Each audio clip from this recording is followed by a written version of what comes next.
Paul, Nick, good to see you. how you doing? Yeah, not so bad, thank you. Budgets has caused quite a storm, hasn't it? Certainly has.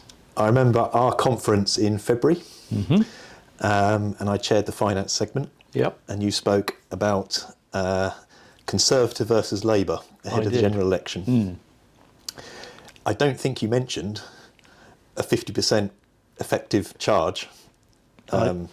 So, what are your thoughts? I certainly didn't mention that.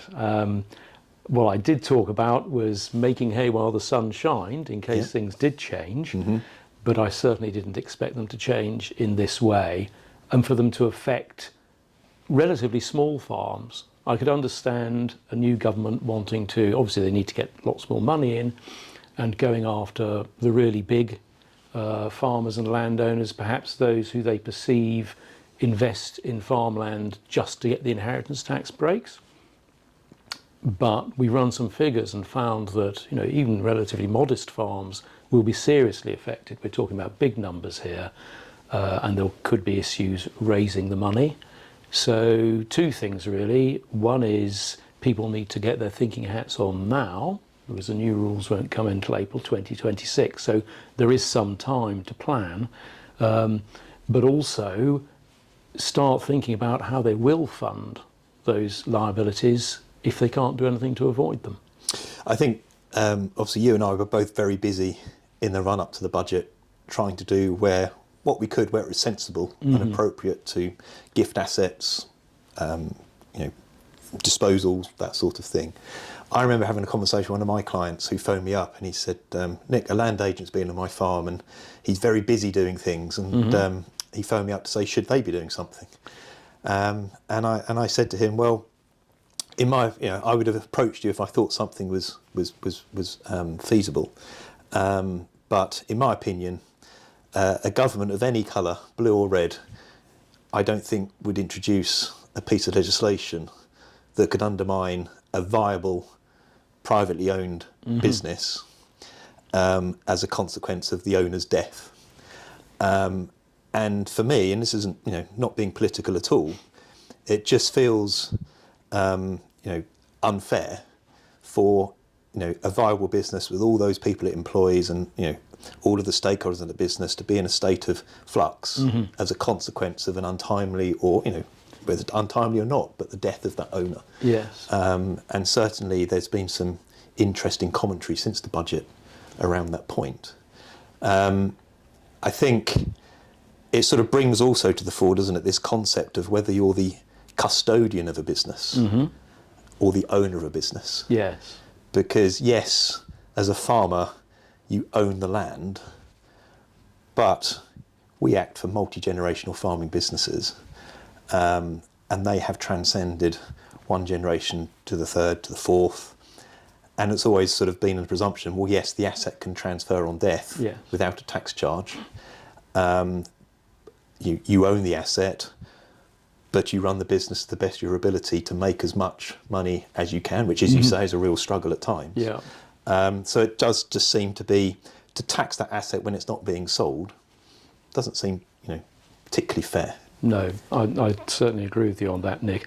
And it's the suddenness of the changes as well. Agreed. Yeah. And I think the depth of the policy paper, which seemed a bit scant in detail. Yes, often the case. It didn't seem to correlate with the impact of the announcement. So inevitably, we've been busy fielding phone calls, trying to just calm clients, I think, because it's it's causing a lot of anxiety, which is understandable. So I think our key message has got to be not to panic and to consider options. I've looked at an atypical family farming client. Yeah. I can't identify with the statistics that the Treasury and DEFRA have announced in terms of the numbers. We've tried our best. We've tried our best, haven't we? And I think before we go on, let's just talk about the headlines of the announcement in terms of the million. Do you want to just cover that off? Yeah, and then we can sort of dig into that to see how that can impact one of our clients. Yes. So the classic planning for an agricultural client in the past would have been to rely on a combination of 100% agricultural property relief and or business property relief against inheritance tax. Yep. So many of our clients would have been expecting no inheritance tax liability at all on their deaths. And so we all know that farming families, it can be difficult to do succession and pass things down to the next generation. There can be a certain hesitance there. That didn't so much matter in the past, because on death, 100% inheritance tax relief, plus that key uplift in base cost for capital gains tax purposes. Now, each individual will receive a maximum of £1 million of 100% relief, APR and or BPR, but the £1 million cap covers both. Any qualifying property over and above that £1 million limit will only get 50% relief. I mean, it's a fact that old style tenancies still only get 50% relief. That was accepted, but many landowners were doing a surrender and regrant in order to bring the tenancy up to date. A new FBT would have got 100% relief. So if you look at a typical farm, £1 million isn't going to cover an awful lot. And it is true to say that each individual will also have their £325,000 nil rate band. And if the overall estate is within a certain limit, they'll get another 175,000 of residence nil rate band. It's getting a bit complex here, but in theory, an individual can have, or a couple can have, up to £1 million of IHT relief.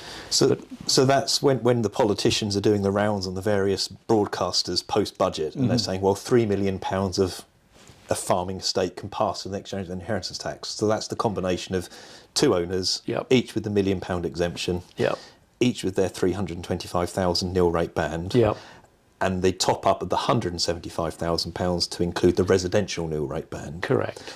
But that top up of the residential nil rate band tapers away, doesn't it? Exactly, on an estate over 2 million. On an estate over 2 million. So the atypical East Anglian farm is likely to be worth more than that threshold. That's right. So that £3 million exemption is a little, misinformation is perhaps a bit strong, but it's a very simple interpretation of how the rules could apply. Yes, and it could be achieved in very narrow circumstances. Yes. Yeah. So and then beyond that, there's been announcements of trusts and that sort of thing, hasn't there? Do you just outline that? Yes. So again, your typical farming family trust, the land in there would qualify for 100% relief. So although most trusts are subject to a charge, an inheritance tax charge, every 10 years at a maximum of 6%, typical farming family trust, it would have been 0% because of the relief. Well, now if that land is only going to get 50% relief, you'd be looking at an effective tax charge of 3% every 10 years.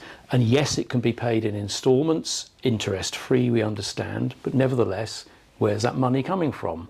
And a lot of trusts are obliged to pay out their income to the beneficiary, so the trustees won't have the cash. They might have to go to court to ask for the trust to be restructured in order to be able to save the money to pay the tax, assuming they can generate the money in the first place. But I think, so the trust itself will have a £1 million exemption as well. That's correct. Trusts that were set up before budget day would each get £1 million. Yes. Any trusts that are set up afterwards by the same set law, that £1 million will be divided between them. Yes. So if your family already has multiple trusts, and many of our clients do, historic trusts, they might get several million, but still, typical farm, you're looking at values over that. Well, I think that's a really good point, isn't it? Because again, I think I'm right in saying the average UK farm is 82 hectares, and that 2.47-ish hectares to an acre. So that was 200 to 240 acres.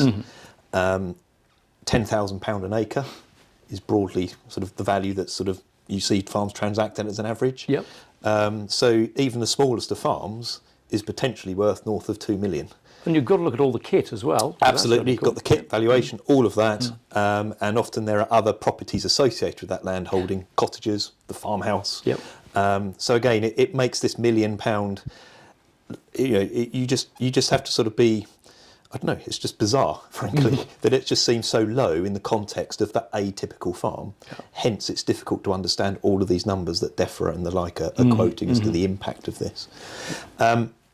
So immediately one thinks about, well, gosh, I'm holding this asset. Should I be giving it away? Should I be giving it away to my children? Should I be settling into trust? Obviously, giving an asset away has a capital gains tax implication. Yes. Do you just want to talk around sort of the reliefs that remain in the context of giving assets? Certainly.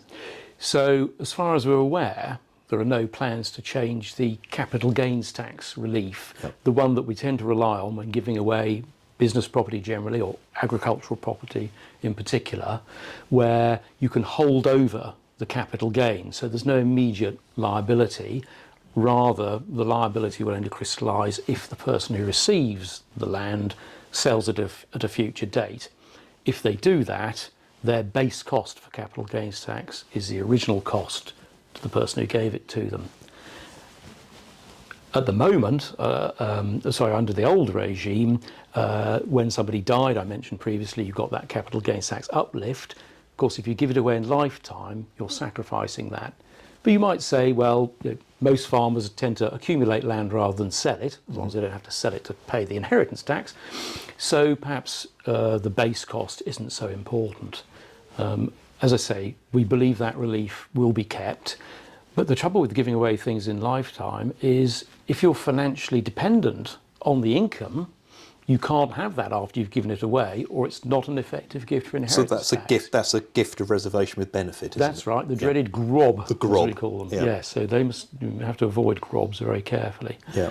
But that can be achieved through re-engineering profit share in the context of the farm partnership, and being seen to be giving away income that's associated with the asset that you've given away. Yes, indeed. So as long as you can afford, you can navigate a way through. Yes. Yeah. So. In the context of a trust, though, obviously, if it participates in the partnership, then that can have an adverse implication in terms of the availability of capital allowances. Well, absolutely. And often capital allowances, they didn't change in the budget, so that's some good news. Yes. And obviously that 100% allowance, which is generally available around sort of buying a tractor or a combine, would remain. Yep. But allowance isn't available if a trust is participating in the business that is claiming that allowance. That's correct. So again, the danger of doing something knee-jerk, or let's settle something into trust, and then there's an unintended consequence perhaps, which is again the need to take some good advice from those that sort of understand all of these sort of nuances and things like that. Yes. I think you use the word knee-jerk there. I think it is very important. These changes are not coming in until April 2026. Correct. It's still quite a long way away. Yeah. As we saw with all the pre-budget activity, there is likely to be a great flurry of activity, and all the professionals, the land agents, accountants like us, tax advisors and lawyers will be under a lot of strain to get everything done in time. So I think people should start thinking sooner rather than later, but don't do anything sudden. I completely agree with all of that. But let's sort of just unpack an atypical case study, if you like. So, I spent the weekend after the budget just running a balance sheet through what could the implication be of this announcement. So, family farm, farming just in excess of 700 acres. That's a productive area. So, a little bit larger than that. So, let's say £10,000 an acre. That's about £7 million worth of land. Two cottages and a house. The house is let.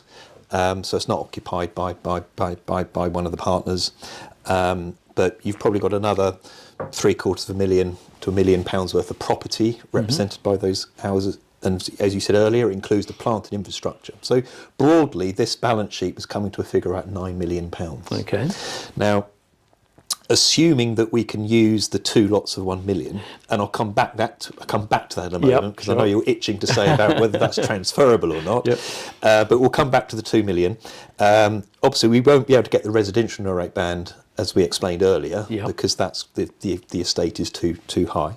But we should be able to get the 325,000. But cutting through all of that, there's a potential IHT liability. Or I should add, though, in this example, there's a bank loan that's in the balance sheet from a land purchase some years ago. Okay. So there's a amount owed to the bank of about £6,000 a month. This business therefore has a sort of a value of about £9 million. Okay. And after the relief, loan, etc., there's a potential inheritance tax liability of about £1.4 million if nothing's done. Compared to zero. Compared to zero 2 weeks, two or 3 weeks ago. And that really is the scale of that challenge that's causing all of the understandable anxiety amongst our clients and the wider sector. Yes. Now,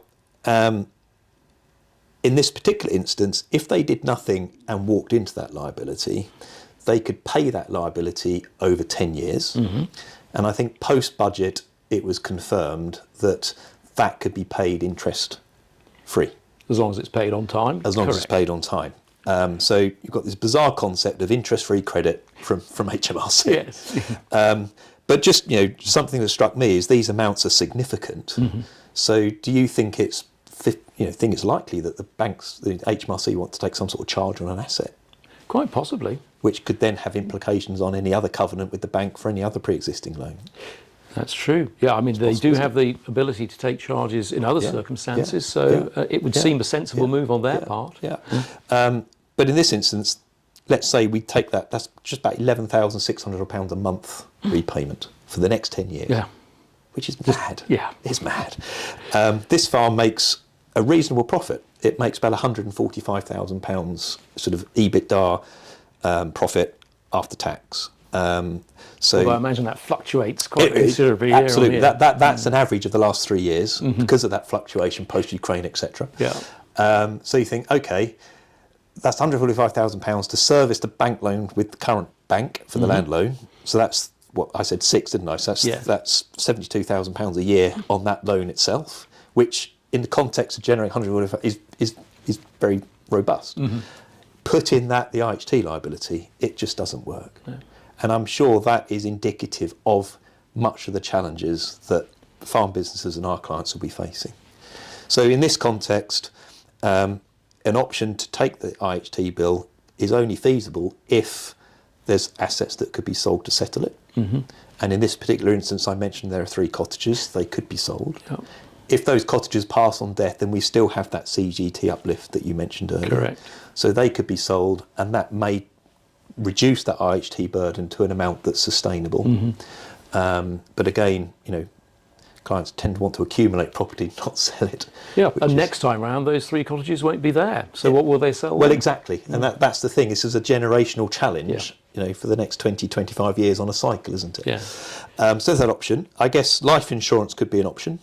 As long as they're young enough and fit enough. And it's affordable. Yeah. And obviously for many of the aged clients in this situation, it's shutting the door after the horse has bolted in some respects in that regard. So that's not an option for many, but there could be some pre-existing policies that could be relevant.